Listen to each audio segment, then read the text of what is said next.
As the New York Jets enter the 2026 offseason, they are faced with many pivotal questions from coaching changes to free agent additions, and of course, the draft outlook. Gang Green owning 2 first-round picks, 4 selections within the top 45. There's going to be a lot to talk about this offseason, and we're going to preview everything right here on a Wednesday edition of NY Flight Jets Talk, joined by Evan Roberts of WFAN, baby. Let's go. This is NY Flight Jets Talk with Connor Long. NY Flight Jets Talk. We're talking Jets, Jets, Jets, Jets, Jets, Jets.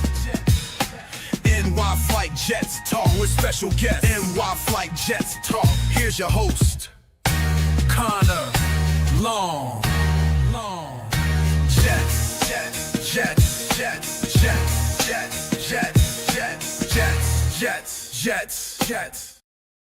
What is going on, New York Jet fans? Hello, everyone. Welcome back here into another edition of NY Flight Jets Talk as we come to you guys live right here on this Wednesday evening, January 7th, 2026. Thank you all for joining us. Be sure to drop down below, smash that like button, hit subscribe. That is the free way to support us and what we are doing right here on NY Flight Jets Talk, bringing you guys daily Jets content. Again, we appreciate you guys. We appreciate all your support right here on the channel. As always, I am your host, Connor Long. Questions, comments, thoughts, throw those in the live chat where you're going to get to those again. Thank you all for sticking with us right here on this Wednesday evening. And joining me right now here on the show, a first-time guest on NY Flight Jets Talk. You all know him from WFAN. It is Evan Roberts joining us right here on the program. Evan, it is great to be with you, my friend. I know there's a little error before the show started, but we're all good. We're all here. We're ready to roll. I'm ready to talk. I am honored to be here. How we doing?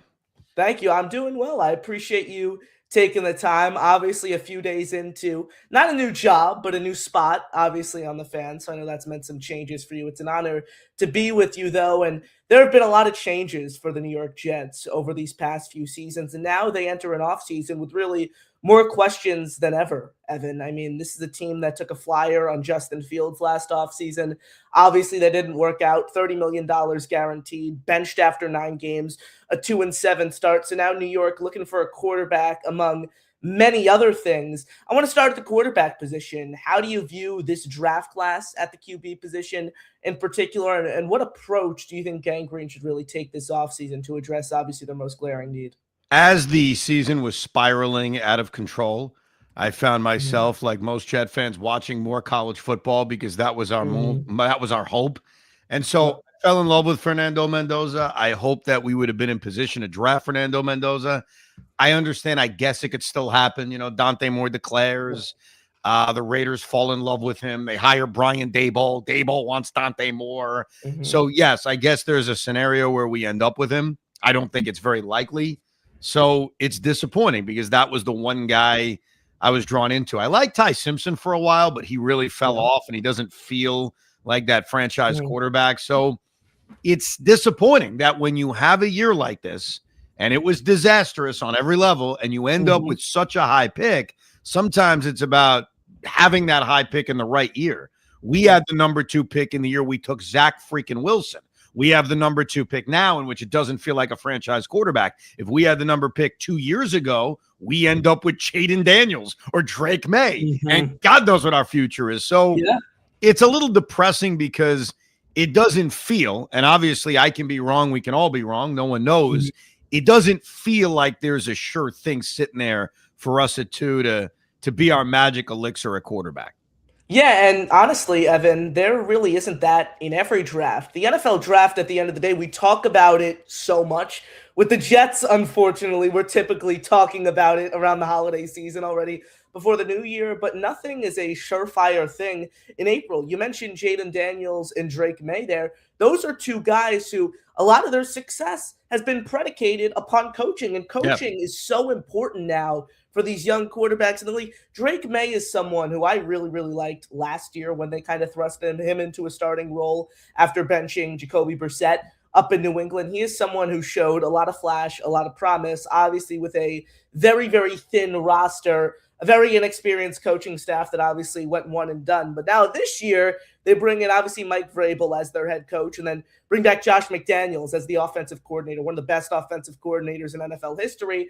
And Drake May is in the running to potentially not only win a Super Bowl, as much as that pains me to say as a Jet fan, obviously the dynasty that we have witnessed over this past decade plus in New England, and know that they potentially have another franchise quarterback on their hands. But, he could potentially win the MVP award like him. And then you talk about Jaden Daniels as well. Cliff Kingsbury, man, he's an offensive mastermind. And Jaden Daniels credited Cliff for, a lot of the success over there in Washington. So I think the biggest thing not only is getting the pick right in April, but also having a tangible development plan in place for that quarterback. And, it hurts me to say this, Evan, but I have no confidence in the head coach of this team. And I don't know how many fans do, not only after a 3-14 year, but also the fact there was no sustained progress and nothing for fans to really hang their hat on. No, the only way anyone would have faith is basically what Aaron Glenn asked us after the season, which is just trust him. He basically said, trust me, bro. That was the answer to why we should trust. We saw nothing from Tanner Engstrand and Aaron Glenn that would make us think that this organization is placed well to develop a young quarterback. I hope, and I'm not confident about it, but I'm hopeful that he'll make more changes to his staff. We already saw the change at DC, which was obvious, but I think they need to put together a better staff that could help develop a young quarterback. You just mentioned Cliff Kingsbury. Well, guess what? He's available. And I know he's going to do head coaching interviews, but I'll take a wild guess. I don't think he's going to get a head coaching job. He may, but I'm going to kind of bet that he won't. And so I would like this staff to be more improved, because the odds are they are going to draft a young quarterback. I guess there's a world where they trade for a veteran or they sign a veteran, but I think that you're right. It's about development. I think Sam Darnold is probably the best example of it. Look, Zach Wilson was never going to work. I don't care if, freaking Vince Lombardi came down. I don't think that was ever going to happen.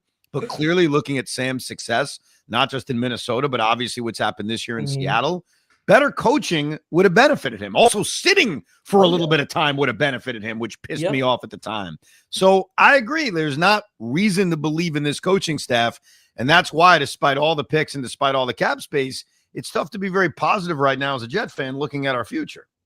Absolutely. And I actually have a column coming out tomorrow morning over at JetX talking about Cliff Kingsbury. Look, I have been on the train where I think Tanner Engstrand needs to get another year as this team's offensive coordinator. Look, there were a lot of things to like from Engstrand, a lot of things to dislike, but the common denominator at the end of the day was poor quarterback play. Not only was it a Ferris wheel of quarterbacks that he had to call plays for, but also just subpar QB play all season long. Not one Jets quarterback threw for more than 11 touchdowns this year. That's how bad the room was, Evan. And that's how much of, like a rotating Ferris wheel, like I said, it was, going from Justin Fields to Tyrod Taylor to Brady Cook, who was not an NFL quarterback, and that was made known, obviously, the past 5 through 7 weeks of the season. But the only situation where I think it is acceptable to go one and done in a way with Tanner Engstrand as this team's offensive coordinator is if Cliff Kingsbury is interested in taking this job. And assuming he doesn't get a head coach interview, I don't know why he wouldn't be. This is going to be another destination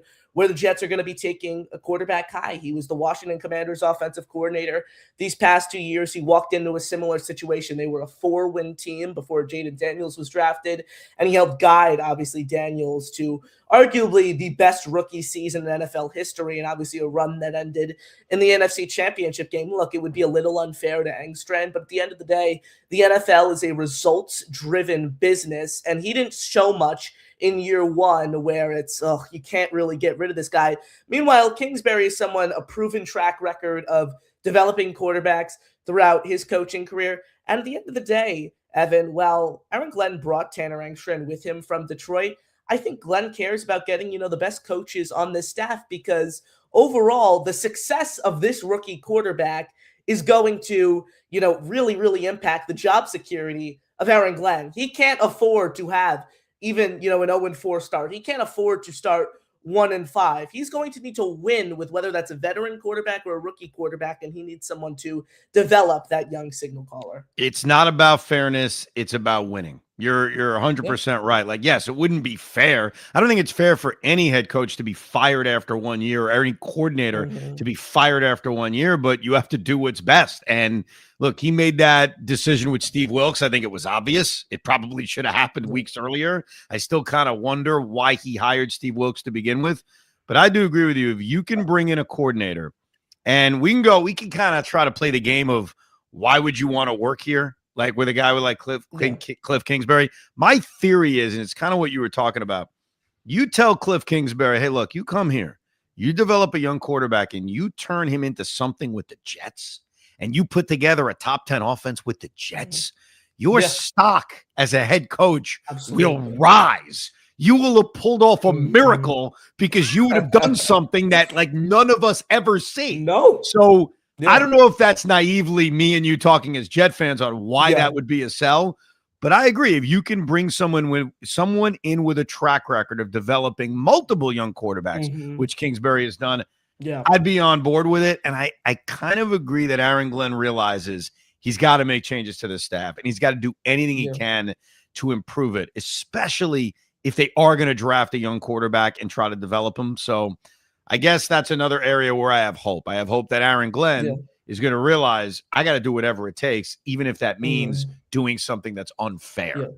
And with Kingsbury, Evan, you point to the proven track record. You look at Jaden Daniels and what obviously he did his rookie season.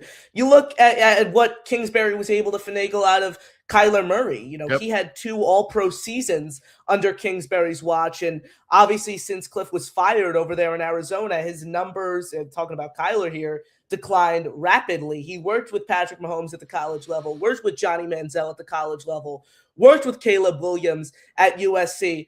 Where's Tanner Engstrand's, quarterback development record? It doesn't exist. So at the end of the day, I want someone who knows what he is doing when it comes to building and overseeing a development plan for this QB. And also, Evan, could they make a change at quarterbacks coach? They have a running back, a former running back who made his name known as a running backs coach, coaching these quarterbacks. Man, his experience as a quarterbacks coach with Desmond Ridder in the Atlanta Falcons, Malik Willis, Will Levis with the Tennessee Titans, and then he goes last season with the Seattle Seahawks, and Geno Smith regressed under him. The hire never made sense to begin with. No connection to Glenn. Get an OC, get a quarterbacks coach in here. If I had to predict, not what I would do, like just a prediction, Tanner Engstrand's probably going to be back as the offensive coordinator as much as we'd be open to a change. That's where I think he's going to make the changes to the staff. I think they will bring in a more veteran, established quarterbacks coach. So I think we'll get half of what you're describing in terms of the coaching changes for next year. Yeah, absolutely. And look, they're not going to make a change at head coach. That's something that I've certainly been open to. And I kind of want to dive into that. Aaron Glenn, we spoke about this coaching staff as a whole, not so much Glenn in particular, though. This is someone who year one went as bad as humanly possible. Look, it wasn't only the 3 wins, but it was just the no sustained progress. And the way he came in, and it was not a great roster to begin with. Hopes weren't very high for this fan base, but he came in, the introductory press conference, everything through our training camp over the summer, preaching player development. Every single player is going to get better this year. We're the Jets. We're built for this. Under my watch, we are going to go to the playoffs. And look, I think it's hard for fans not to buy into that. Obviously, the story of him being a former first-round pick selected by this organization back in the 90s, someone who was a great Jet. So obviously fans want to see him succeed, but I certainly have my doubts after a 3-win year, and 3 wins is pretty hard to do, Evan. Adam Gase won 7 games his first year as this team's head coach. Aaron Glenn is no different than Rich Kotite until he proves me otherwise. I have no reason to sell anybody positivity on Aaron Glenn, but I have been hesitant to go one and done with him. I've almost been a minority voice in that regard. And one of my defenses is this, and it's not really a defense of him. It's more, I think this organization already has an awful reputation. I think we're already the LOL Jets. I just wonder what a search would look like after they go one and done with Aaron Glenn, who was a Jet legend, maybe too strong, but hell of a ball player when he played. I watched him growing up, and he was tremendous. And I just wonder what it would do to an already sullied reputation of this franchise. And I wonder what a coaching search would look like. They're not getting John Harbaugh. They're not getting Kevin Stefanski. And I even think some of the coordinators who are the hot names would probably pull a Ben Johnson and say, yeah, I'm good. And so I'd almost rather roll the dice of give Aaron Glenn another year, give him a better roster, give him improvements on the coaching staff, which is on him, and hope. And I know that's not a great strategy, but I think it's better than the idea of let's go one and done and go through a coaching search in which the Jets are going to be widely considered the least appealing job. Like, I don't want to go through that. If I'm going to bring in another first-time coach, I'd rather give this man a second year. And here's the other thing. And it's not about being fair, because like we said, it's not about fairness. It's about what's best for winning. In the middle of the season, they traded their two best defensive players. Like, most of these one-and-done examples don't go through that. They don't go through a fire sale in the middle of the season. And I remember right after that trade was made, especially sitting next to Tiki every day, who was adamant that trading Saquon wouldn't have made sense because of what it would have done to the locker room midseason. I wondered, I said, boy, Tiki, I wonder if this locker room's going to crumble. And he said it could, especially when you take leadership out. They didn't at first. They battled. They won some games. I'm not trying to put that in Canton. They won 3 out of 5. Yeah. Right. And so that is a positive. Whenever people say, what are the positives of Aaron Glenn? I would say that's one of them. But ultimately, they had no talent. Like week 18, I think I know the Jets pretty well. I had no idea who half the guys were. So I get it. It's not that I'm defending him, because I don't really think I am. I'm more on the side of, all right, I'm not confident, but let's give him a second year and find out. Yeah, I understand that, but my concern, Evan, is running into a similar situation like the Tennessee Titans just did this past season, where Brian Callahan obviously started 1-5 after a disastrous year 1. He had his pick of a quarterback. Again, he starts 1-5 year 2. He's gone in season, and that job becomes so much less appealing. Like, suppose that they went one and done with Brian Callahan in Tennessee, Evan. That job is, cream of the crop, just knowing that they had a lot of cap space to work with. And also, they had the number 1 overall pick. The head coach that was coming in, it could have been a Ben Johnson. It could have been a Liam Cohen, someone of that nature. But they made the decision to roll the dice on an outlier, and he starts 1-5, and now you're looking at a Matt Nagy for that job. You're looking at a Lou Anaromo. So that's my concern. The Jets go into year 2 with Aaron Glenn with so much doubt that I don't know if he could survive a 1-4 start to the year. I don't know if he could survive a 1-5 start. I don't know if he could survive an 0-3 start, and that is my major concern. It's a fair concern. I will tell you my Hail Mary backup plan. All right. It's I don't know how realistic it is, but I'll try it on you, because I was thinking about talking about it on the air at some point. Assuming Brian Flores doesn't get a head coaching job, because obviously if he does, there's nothing you could do. I would approach Brian Flores. I'd make him one of the highest paid defensive coordinators. I'd bring him in with the possibility of, all right, Brian, you get to run this defense. You get to enhance your resume. You get to come home. He's obviously a Brooklyn guy. And if things don't go well with Aaron Glenn, you may get a nice live audition for everyone to see you as a head coach again after what happened in Miami. And so I know it's not the greatest plan, but it's to your point. I mean, it's your point, which I agree with, of, hey, can you afford an 0-5 start? Then what do you do? I think that you could bring in one of the hottest defensive coordinating free agents you could have in Brian Flores. You almost whisper, hey, if things don't work out, you could end up being head coach for a while. You improve this defense immensely, as we've seen the work he's done the last couple of years. That would be my backup plan. It's not ideal, but it's a thought, because I understand what you're saying. I understand that. Can Aaron Glenn afford, especially when Darren Muji even says at that press conference, we expect to compete next year. Well, you just put those words out there. If you expect to compete next year, you can't be 0-6 to start the year. Absolutely. And Aaron Glenn, though, is a very egotistical guy in that way, Evan, where he's very calculated. Like, he's a smart guy off the field. Like, I don't know if he'd want to bring Brian Flores on as his DC, knowing that thought. Like, that's my opinion. I understand the hesitation because of that thought, but he needs to win games.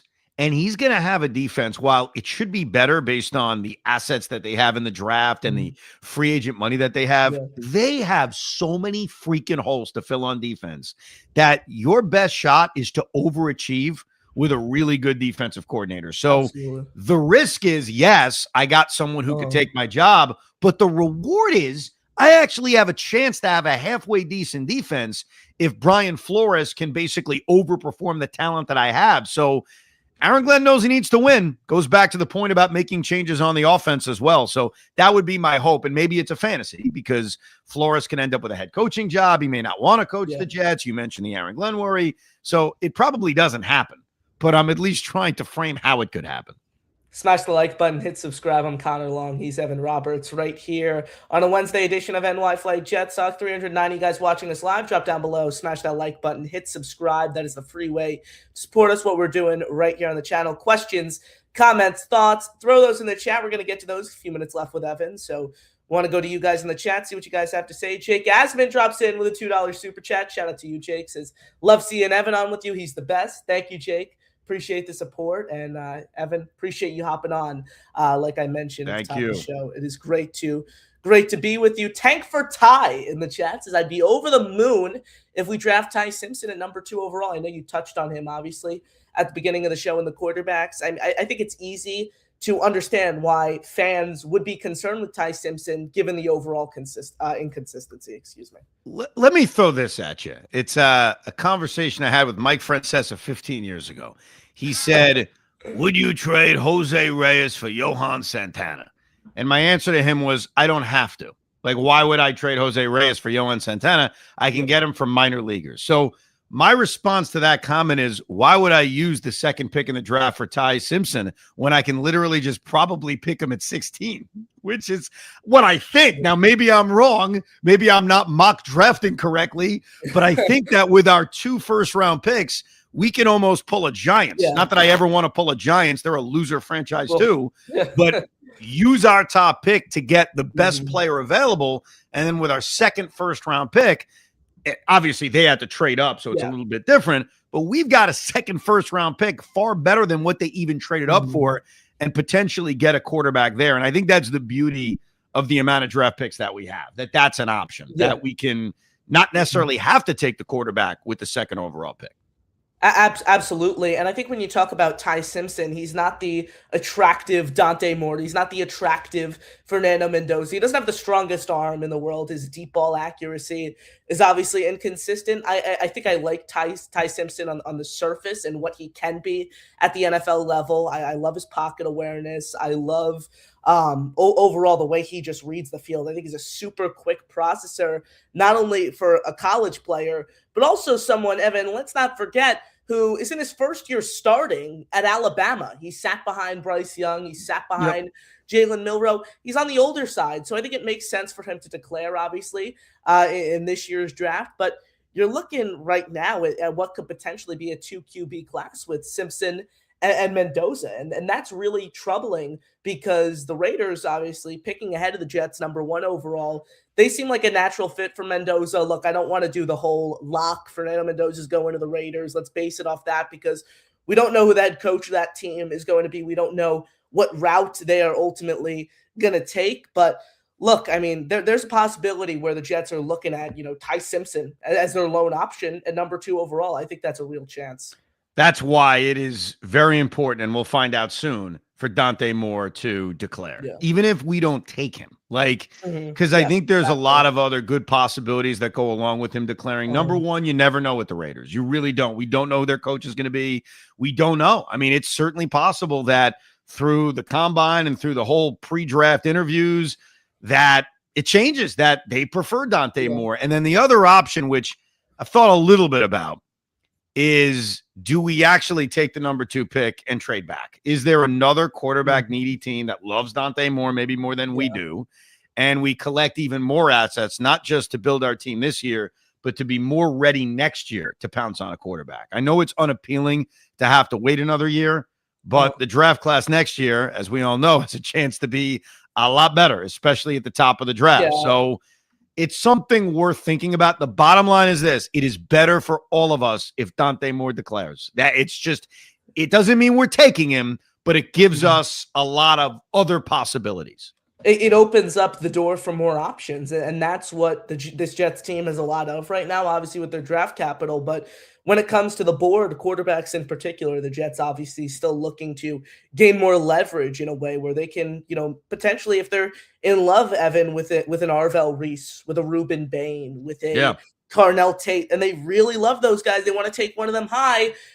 Maybe Ty Simpson doesn't fall to you at 16, but you trade 16, a third next year, and a couple fourths, and move up to 8 or 10. So then you end up with Carnell Tate and Ty Simpson, and you still have your two other second round picks, 33rd overall and 44th overall. Like, that's a pretty good haul. Like, if you're telling me you're trading, I think, the 2 4s this year and like a third next year to move up 4 or so spots to get your quarterback, and you come away with a legit wide receiver who can line up opposite Garrett Wilson right away and Carnell Tate, and then you still have your 2 second rounders that could equate to a damn good defensive player. You could double up on defense there if you really want. Like, the possibilities, like we just spoke about, Evan, are truly endless for the Jets, just based on how much draft capital they have. Bill M says, if Mushi doesn't see his quarterback at 2, who do they draft or trade back? That's kind of what we touched on.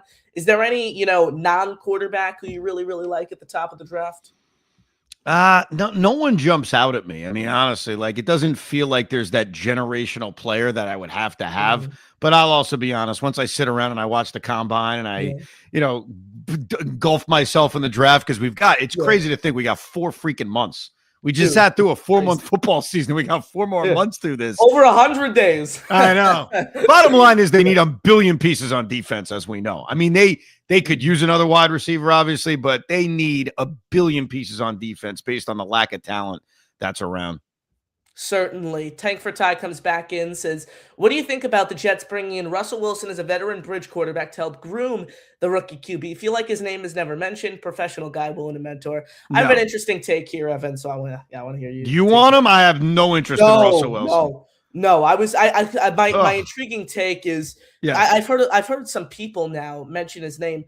It doesn't make sense. I've heard people try to correlate the offensive system that Tanner Engstrand runs potentially being a fit for Russell Wilson and him bottoming out with the Giants. If they're going to add a veteran quarterback, I'd take Jacoby Brissett over Russell Wilson. Yep. This might be polarizing. I'd rather trade for Mac Jones before I brought in Russell Wilson. If you're telling me you could trade 2 4s to get Mac Jones on a very affordable contract, I would be open to doing that. I could probably name 10 free agent quarterbacks I'd rather have over Russell Wilson. And I understand the thought process, but I think the Jets could do something similar to what the Giants did with Jackson Dart. Suppose they take a rookie quarterback high in this year's draft, bring in a Brissett, trade for a Mac Jones, have that guy compete with the rookie in training camp. Suppose the veteran wins that job.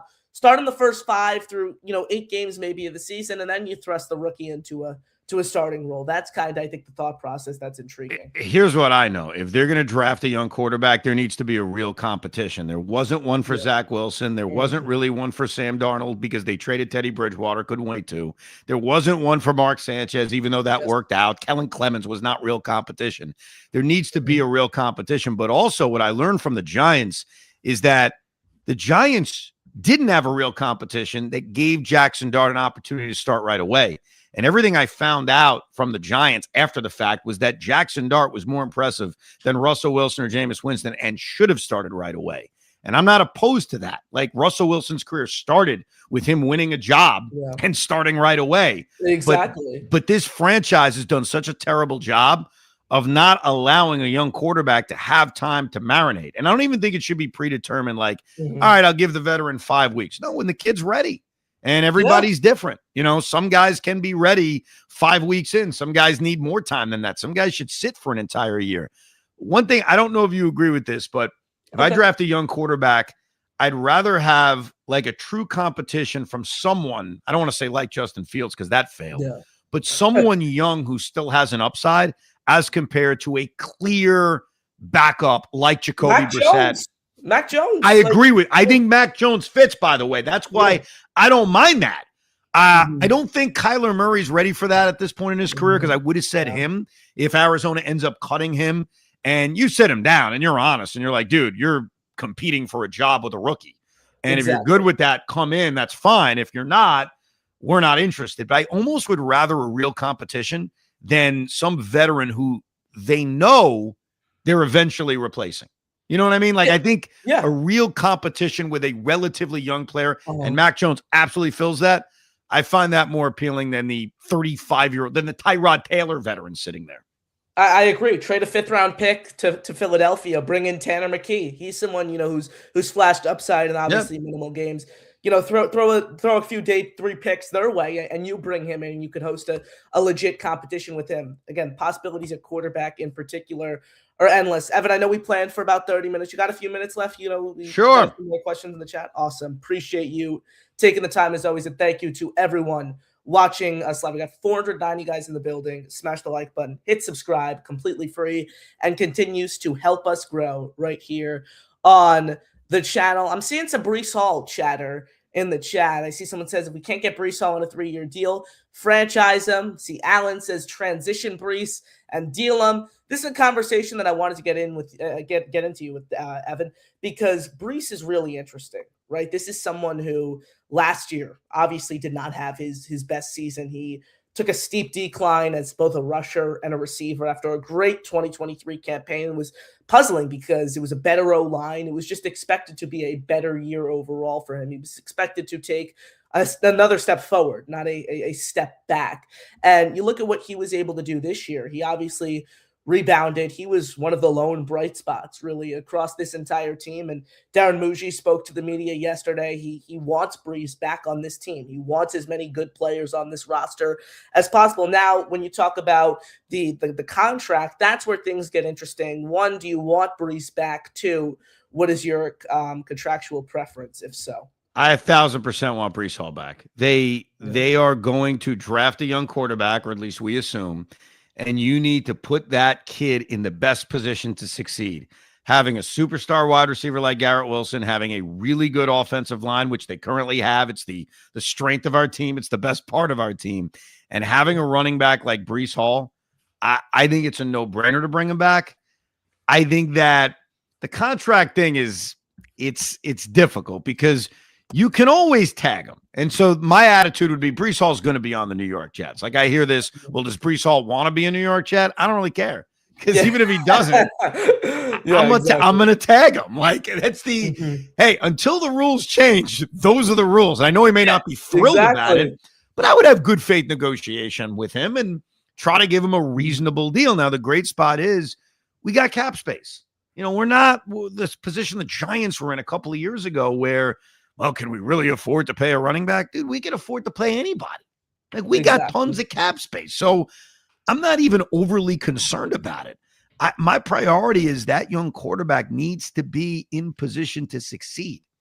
And I think everyone would agree, having Breece Hall as a weapon puts you in a better position to succeed. So to me, it is a no-brainer. He should be on this team. What's a reasonable contract? I don't know nowadays. I get confused on what the running back market truly is. But if I can't make a deal with him, I will franchise tag him. That would be my attitude if I'm Darren Muji.